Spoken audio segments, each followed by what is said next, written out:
Hey guys, I'm here today with my friend Richie from Richie's Termite, and we are going to talk today about what all homeowners need to know about termite inspections. And there's so much more to it than termites, right? Yeah. But typically, people have a termite inspection when they purchase a home, and then they never have one again until there's a problem. So, Richie, thank you for being here today. Thank you. Yeah, I appreciate it. wanted to just briefly talk about, we have a wood destroying pest report upon a sale of a home. Yeah. Typically, not always, but typically. And what does that cover? So the wood destroying organism inspection report is going to cover termite damage, dry rot, and then any conducive conditions, which falls in that Section 2 kind of category. If you sold real estate, or you bought a home, you might understand a little bit about Section 1 and Section 2. But for the most part, we're looking for dry wood termite damage, subterranean termite damage, infestations, or dry rot conditions like a fungus damage that eats up the wood. So fungus, dry rot, Yep. where are they most commonly found? I'd say most of the time we're finding this stuff on exterior wood members. Exposed structures like patios and balconies are oftentimes spots that we zero in on. What about underneath the sink? Underneath the sink, yeah. I mean, a lot of this is these things will develop from a lack of maintenance, right? Right. Yep. Yeah, deferred maintenance. So Yes. you got plumbing leaks, things like that that have gone unchecked. Then yeah, the under sinks. Oftentimes we'll see that we call it the false bottom will rot out. Mm-hmm. Yep, for sure. So if I've owned my home for 15 years and I haven't had a termite inspection since then, what would you say to me as far as getting a something that's more routine regarding an inspection? Because termites swarm, twice a year? Yeah, about twice a year. I mean, here in California, we see a little more activity than that, but for the most part, you can say they swarm twice a year. Now, the closer we get to the coast, the more extreme the termite problems are going to be. So, okay. Humidity. Yeah, humidity, moisture in the air. So as we come more inland, we're a little more fortunate. We don't get as much infestation, but we have them. One thing I'll talk about though with that is people don't think about this. We inspect new homes. They go, "Oh, I'm not going to have termites. My home's brand new," and which most of the time that's the case. But when newer constructions built next to older established homes, or especially in our area, we're built next to green belts sometimes, like wooded areas. So when the home goes through a construction stage, it's just completely open, framing and everything. And termites, as you said, swarm twice a year or so. And they get into that new framing. They don't care, new wood, old wood, it doesn't matter to them. They just eat wood, right? So yes, new homes can get infestations too. So let's come full circle on that, right? Okay. I recommend doing an inspection at least once every other year. Okay. Yeah, wow. If you've already had termites now, right? Yeah, but if you've already had termites and you've dealt with them, every year moving forward, once a year you should do it. If you're in the coastal regions, you just might as well get on some kind of control service plan, because you're going to have termites every year no matter what. Oh my gosh. Yeah. And we don't really know what to look for with termites. I mean, they're kind of like flies with long wings, or I mean, it's you're looking for the residue of from the termites, I guess. But when we're talking about termite issues that take place, let's say you do a fume. Yeah. You guys fumigate a house, and you do the big ugly tent, and termites are dead, right? Right. Those same termites don't come back to life, but it does not mean 6 months down the road you don't have another problem, right? You can still have a new problem. Yeah, you could still, so in theory, yeah, you fumigate your home, there's no residual left behind, and termites swarm from your neighbor's house or from, some wooded area around your home, and the fumigant leaves behind no residual. So yes, you could get termites again, but it takes a long time for termites to develop. So a male-female termite land, they burrow in, and they begin to start the little termite family. It could take like 3 to 5 years before that colony is established enough to start actually feeding on the home. Oh, wow. Yeah. Oh, wow. Okay. So we're talking about drywood termites. Typically, you find them in the outer areas of the eaves? Yeah. In the attic? Yeah, exactly. So oftentimes when a homeowner calls us, it's an advanced infestation. It's been there for a while. They swarm out. There'll be hundreds or thousands of termites will fly out of a wall void somewhere in a bathroom, kitchen, or something like that. And that's how a homeowner notices them. So us that are hunting for them, as termite guys, yeah, just what you said. We go up in the attic. We're looking for discarded wings. We're looking for droppings. Exterior, we're looking for hollow out areas in the fascia boards or siding or something like that. And then these droppings will come pouring out, which is how we kind of qualify it, I guess I'd say, that it's actual drywood termite infestation, yeah. So I had a house years ago in Hemet, and we were noticing a trail of what looked like ants with wings. And it went from a certain part of the kitchen, and it was the upper wall down, and they ended up being under the bathtub. Okay. Yeah. Were they subterranean termites? They were or- subterranean termites. Yeah. And so that was a whole other huge issue to fix. Yeah. So some would say that subterranean termites are a little easier on the home, I guess, a little easier to deal with because you're not going to fumigate the home for subterranean termites. These guys live underground like an ant, 15 to 30 feet underground somewhere in these really large colonies, and they come up and they'll come up and forage on the home. So the way to protect a home or to deal with subterranean termites is we're going to treat the soil where we see them coming up at. Okay. And so I guess in a sense, you don't have to be out of your home, for a few nights. You don't have to bag up your food when you're dealing with the fumigation. So it's actually somewhat a little bit easier. Yeah, I would say it's a little bit easier. Okay. And it doesn't always mean, going back to drywood termites, it doesn't always mean we're going to fumigate for those guys either. I mean, if we can spot treat and locally control it, then we would move to do that. Yeah. Okay. And so oftentimes on a termite report, I see earth to wood contact. So tell me why that can be an issue. Yeah. So that's in the world of like a conducive condition, right? You got wood sitting in the dirt, and subterranean termites can come up and feed on that very easily. Now, subterranean termites are interesting. They don't have to have the earth to wood contact to actually feed on the home. They'll build these shelter tubes. It looks like a little mud vein, and it'll just come up the foundation and access the home from there. So termites are fascinating. They're just fascinating, Do drywood termites and subterranean termites look the same? They're similar. The reproductive, the winged ones, the swarmers we call them, definitely look a little bit different. The drywood termite is more of like has smoky wings and a kind of a characteristic like red to rust colored head. Okay. And then the subterranean termite is smaller with more dark colored wings and uniform black, kind of like an ant. So no house is safe. No houses. Not in Southern California for sure. We got one state in the entire union that doesn't have termites. Alaska.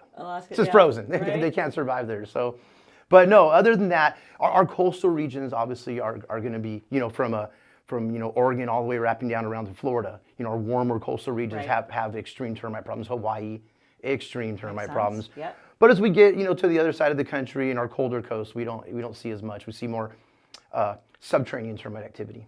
So if you're a homeowner and you've had termites and you're recommending like once a year, you just have a termite inspection, what does that cost? About $125. Okay. Yeah, it's pretty cost effective. So easy peasy. And then I notice there's eaves that have dry rot often. It's not always a termite issue, but it is dry rot, which is fungus and dry rot are considered a wood destroying pest, right? Yeah, exactly right. Yeah, it is a wood destroying organism, right? Organism. Yeah, so our pests are going to be like our termites and wood boring beetles and carpenter bees and carpenter ants. And that's our pests, a few of them. And you take care of those too? Yep. And then so you got you take care of all of it. All of it, yeah. Okay. Yeah. Spiders, I know you guys we do pest control. I always tell folks, we do pretty much all things pest control. We just don't do large mammals and humans. Okay. It's hard to get rid of the body. It's just a pain. True. That would be true. Yeah. Okay, so we're talking about section 1. You on a termite report, and if you're not selling your home or buying a home, you're probably not even going to ever worry about that. But for us who are in real estate, we read the report. It has section 1 and section 2. Section 1 means there's something active, whether it's termite or other wood destroying pest. And then section 2 is something that could lead to a termite or wood destroying pest situation. Can you give some examples? Yeah, you got that exactly right. Well, you gave one example, earth to wood contact. Okay. Plumbing leaks that aren't causing any kind of termite or dry rot damage. Roof leaks, things like that. So, under sub areas, we see and on the report it's called cellulose debris, which is just a fancy way of saying just wood scrap, paper, cardboard, things like that. Okay. And those are all conducive to lead to a subterranean termite infestation. Got it. And so there was something you said though in this. In the section 1 though, something that's interesting. I get the question a lot, especially from a homeowner or a real estate agent. They say, "Well, I see you found damage, but did you find any active termites?" And so section 1 doesn't matter if there's any activity. Okay. It's either that active or any results from an infestation, which means just damage. So good to know. Section 1 can actually just does not have to be active. Can just be damage as a result of a previous infestation. Okay. Yeah. So let's say that I don't like your report because it's too expensive, and I don't have those termites. I don't have that situation. So I go to the next termite company, and maybe the next termite company, and then maybe the next termite company. Tell me what the issue is with that. Well, there can be a lot of issues with that. One is you're stacking up a lot of reports that you got to disclose now if you're in a sale. Yes, yeah. So now everyone's got to fish through these different reports. And then what I found is, so when you're doing, that's a hard one to answer. When you're doing second, go ahead. Let me just say this, because they're recorded with the state of California. Well, they are, the addresses. The addresses. Yeah, the report doesn't go. The state of California Structural Pest Control Board, if they ever want to see a report, they'll just request it from us or from a whatever termite company. But I think the thing that I see the most is just difference in findings sometimes. So I go out and do a report, and we try to do a really, really good comprehensive report. And you got some guys that might not be as good. So sometimes I'll get a report that I'm asked to do a second opinion on, and I go out there and I go, there's a lot more going on than that's been revealed here. So it could be worse. It could be worse, yes. Situation. And that's what I wanted to, I guess that's the best way to say it. You're running the risk of things could be worse than what they are. But when you're shopping for price, I think what I would say is when you get two different reports, the findings should be similar. That's the important thing there. They should be. They should be similar, yes. And then pricing, everybody's a little different, right? Yeah. So that being said, as we've moved into 2024, cost of wood. Oh my gosh, you guys it's do crazy. all the repairs. So we're talking about, you're doing, we did get a roofer involved, recently, but you do all the repairs, whether it's, you can do the eaves, the pillars, patios, and sometimes we have to rip those things down because there's so much infestation. Yeah. But you guys actually do the total repairs. There are some companies that just treat. They only treat. Right. They don't do the repair. Yep. So it is nice. It's a one-stop shop. Yeah. For all those needs. Yeah. But wood is expensive. It is expensive, and labor is expensive right now. And everything's expensive. Doing business. If you're in business right now, everything's getting you one way or the other. Yes, it is. So, I was thinking about, I was with a homeowner the other day though, and this is an interesting thing. A little bit of a sidestep here, but they bought their home during COVID, and they had waived all inspections. Oh yeah, everybody did that. Right, and it made me think like, wow, that's kind of starting to come up now. And so he was noticing that. He's like, I got all this dry rot all over my house. He's like, but I never got a report. So any of you out there that waived those inspections during COVID, it might be a good idea to get a termite inspection. Definitely. Definitely. Right? I didn't even think about that either. Me neither. Everybody was waiving inspections in order to get the property because people were falling all over themselves. And I can guarantee you, if you did get an inspection, I could almost say it probably wasn't as good as it would have been if it wasn't going through COVID, because everybody was uncomfortable. You're wearing masks. You don't want to, you're in and out. You don't want to talk to anybody. Exactly. Right. Yeah. So something that just came up, something to think about. Yeah. Absolutely. Worst scenario termite situation you've seen, and how long have you been doing this? I've been doing this 25 years. Okay.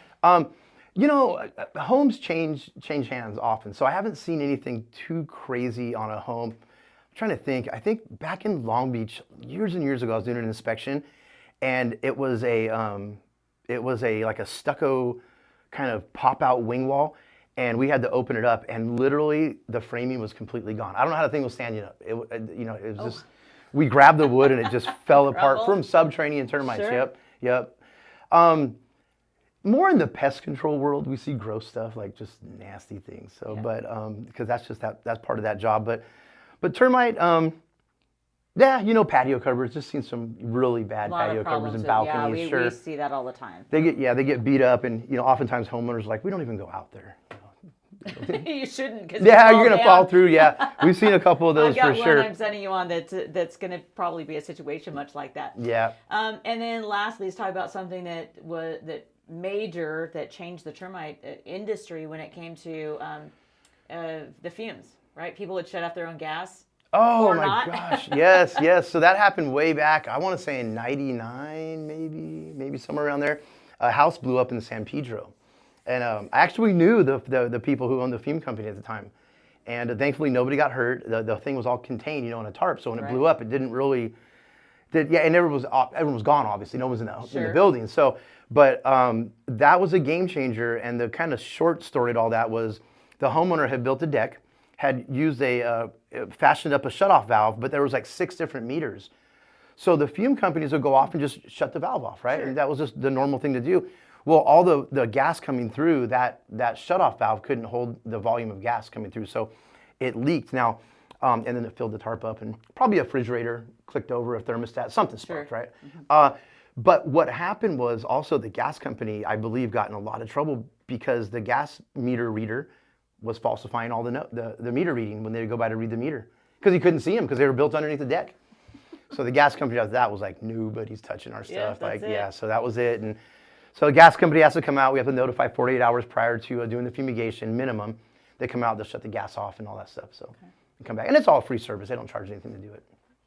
Yeah, I think they got exaggerated, like everything does. It blew up a full city block or something. Anyway. Yeah. No, just 6 buildings. Didn't just yeah. Okay, so what else would you like to share? I mean, you're a bug guy. You know, you're no bugs. I love the email. What would you like people to know about Richie's Termite? You know, we're so in the real estate world, we are really, really good at serving real estate agents. We do it, as you know, we do a really good job. Our staff is really highly trained dealing with escrows. We know, we need to turn around reports quickly. We know we need to be there and answer questions quickly, and shifting paperwork around to escrow and all that stuff. So we are on point with that. I like to say we're pretty fair price as well. I think we do really good there, and we really pride ourselves in doing really great work. You know, because though a lot of times we're working for the seller, and we know the seller doesn't want to have to spend a bunch of money making repairs in a home they're not going to keep. Sure. But we also know there's a buyer involved. It's really going to, you know, this might be their first castle, right? Yes. So we want to make sure we treat it right. We take care of them. So there's that. And on our pest control side, and repeat business. Yes, absolutely. Huge. Well, yeah, and being a pest control company, you know, we want that buyer to be happy with what we did when they bought their home, and hopefully in turn they're going to hire us to continue to service them to take care of all their pest control needs, which we do a great job. My son Cody heads up our pest control side. He absolutely loves being a pest control guy. He's been doing it since he was 17, 18 Met years Cody old. recently. Yeah, he's a good dude, and he's a good cat. Yeah, I like Cody. Not just because he's my son; he's just a good guy. But yeah, we just do a really good job, and we super care about people. You know, we always said, and I'm not a big, you know, it sounds kind of cliche to say this, but we put people first, and you know, not the profit. We know that if we're taking care of people, all that other stuff just works itself out. Awesome. So, and what areas do you cover? Oh, so for pest control, you know, we're out here in the Temecula Valley area. We go up into Corona and Riverside, out towards Hemet and all that. So we cover a pretty big area down here in Southwest Riverside County. And then for termite, you know, we kind of reach out for our real estate agents. You know, we operate mainly here, the Riverside County area, but we do go into Orange County, up to the high desert. And you know, here's one thing about us too. We got a lot of friends. Sure. I mean, termite, you know, the termite companies. So if we can't, like, if we're not a fit, we're going to have always a good referral for our real estate agents. So. You've given us some great referrals, and it's been too far. Mm-hmm, yep. Yeah, because sometimes it doesn't make sense, right? The drive time and going out there, it's not good for your client. No. If we can find someone local that we can trust, then that makes more sense. Sure. Yeah. Sure. Yeah. All right. So Richie, how do people reach you? Oh, all right. You can reach us at www.richiestermiteandpest.com, and then an old-fashioned phone call is always good. 951-233-7697, and catch our Facebook page. I've been actually posting a lot more videos again of live termites. In fact, if you look up Richie's Termite and Pest Facebook, you'll find us on there. And I just did a video last Saturday, found some live termites, and it was really cool. And I think people really dig that because you really don't get to see termites. You know, what the heck does a termite look like? So we get to check them out, and it's a lot of fun for me. I don't know if I'm going to say cool or not, but well, that's the bug guy, you know. Yeah. Perfect. I know. So stand by. If you get squeamish, maybe you want to not look at them. Awesome. Yeah. Thank you for being here. Thank you. I appreciate it. It's been a lot of fun. I appreciate you being here. Yeah, Definitely. totally. Thank you. Awesome. Thank you. Yep, you bet.